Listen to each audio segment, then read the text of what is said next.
Je suis avec Damien de Dame Urbex qui réalise des vidéos dans des lieux abandonnés. Qu'est-ce que l'urbex? Donc l'urbex, c'est un mot anglais, ur pour urban et bex pour exploration. Pourquoi avez-vous choisi de cibler ces endroits? À l'origine, on était juste parti faire un repérage de blocos avec des amis. Je me suis dit, tiens, j'ai emmené mon appareil, puis je vais filmer. J'ai posté ça sur YouTube vraiment sans prétention. Puis elle a dépassé en 2-3 semaines, elle a dépassé les 1000 vues. Donc je me suis dit, tiens, pourquoi pas continuer. Vous connaissiez ces lieux ou vous les avez tous découverts au hasard? Le premier lieu qu'on peut voir sur YouTube, je ne connaissais pas. Les autres, je les connaissais. Petit à petit, je découvre les lieux avec mes deux amis qu'on voit sur les vidéos. Voilà, pour s'amuser à vraiment montrer aux gens une petite visite des lieux qui ne sont pas accessibles en temps normal, on va dire. On peut visionner ces vidéos sur YouTube. Est-ce qu'il y a une page Facebook par exemple ou un autre endroit où on peut les visionner? Donc oui, sur YouTube, tout simplement sur Dame Urbex ou même sur ma page Facebook où je relaye à chaque fois les informations. Vous pouvez voir en plus quelques photos que je m'amuse à faire. Ça fait longtemps que vous faites ces vidéos? 14 février, le dimanche, avec les potes, on s'est dit tiens, on va aller se promener, oui, qu'on est tout seul. Et du coup, voilà. Et vous y allez souvent ou c'est vraiment occasionnellement? Avec mon travail à côté, non, c'est vraiment dès que j'ai un peu de temps libre. La prochaine vidéo, je vais essayer de la faire pour la fin du mois. Quel est le lieu qui sera présenté dans cette vidéo? Je vais essayer d'aller filmer le manoir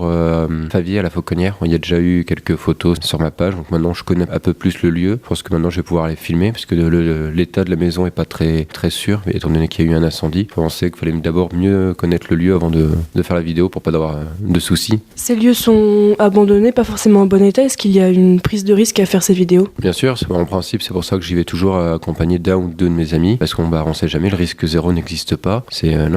Moi je dis, il faut jamais y aller seul, aussi bien à cause de l'état des sols que on peut rencontrer de mauvaises rencontres, aussi bien de personnes ou d'animaux dangereux, on va dire. On sait jamais. C'est pas inquiétant de se retrouver dans ces endroits, même à 2 ou 3? Un petit peu, par exemple, toujours la première vidéo, vraiment des grottes, vraiment on savait pas du tout ce qu'il allait y avoir dedans. Celle-là, je pense que c'est celle qui nous a fait un peu le plus peur, on va dire. Après les autres, non, là, il y a vraiment de la visibilité, donc c'est pas vraiment inquiétant, mais ouais. Quelle a été la vidéo la plus compliquée à réaliser pour le moment parmi tous ces endroits? Moi, je pense que c'était aussi la grotte, parce que étant donné qu'on ne connaissait vraiment pas les lieux, on est vraiment tombé dessus un peu par le hasard. Et donc je pense que c'était la plus compliquée, parce qu'on avait les pieds mouillés, les lumières, à un moment donné on est obligé de les éteindre parce qu'il y avait des chauves-souris. Il fallait pas les déranger parce que là en plus elles sont en période d'hibernation. Donc je pense que c'était celle-là la plus compliquée à tourner pour l'instant. Comment réagissent les personnes qui voient vos vidéos? Est-ce que vous avez eu des retours par rapport à ça? Oui, j'en ai eu pas mal de retours, aussi bien positifs que négatifs. Après les négatifs, il n'y en a pas beaucoup, juste les gens qui comprennent pas pourquoi on va dans des lieux abandonnés alors qu'il y a de beaux paysages dans notre région. Sinon il y a beaucoup de gens qui me demandent où sont les adresses, comment faire pour visiter tel lieu. Après moi c'est vrai que j'essaye de pas trop donner d'infos, étant donné qu'il y a des endroits qui sont comme le manoir Favier pas très sécurisés. Je préfère ne pas que les gens y aillent tout seuls pour pas se blesser. Mais non, les gens sont assez contents. J'ai quelques personnes qui me suivent sur internet, donc c'est pas mal. Pour terminer, entre la photo et la vidéo, par quoi est-ce que vous avez commencé? J'ai commencé par la photo il y a un peu plus de 10 ans. Je suis passé à la vidéo cette année. Et qu'est-ce qui vous a intéressé principalement dans le fait de faire des vidéos? Je pense qu'en vidéo, on peut vraiment se rendre compte plus qu'en photo. J'essaie de faire des vidéos sur le continu. Comme ça, vraiment, les gens peuvent plus se rendre compte et plus visiter le lieu. Est-ce que vous avez quelque chose à ajouter à tout ça? C'est vraiment sympa pour la première fois d'avoir des gens qui demandent quand est-ce que les autres vidéos arrivent, qui s'interrogent sur les lieux. Je pensais pas que ça allait avoir autant d'ampleur. Donc vraiment, merci.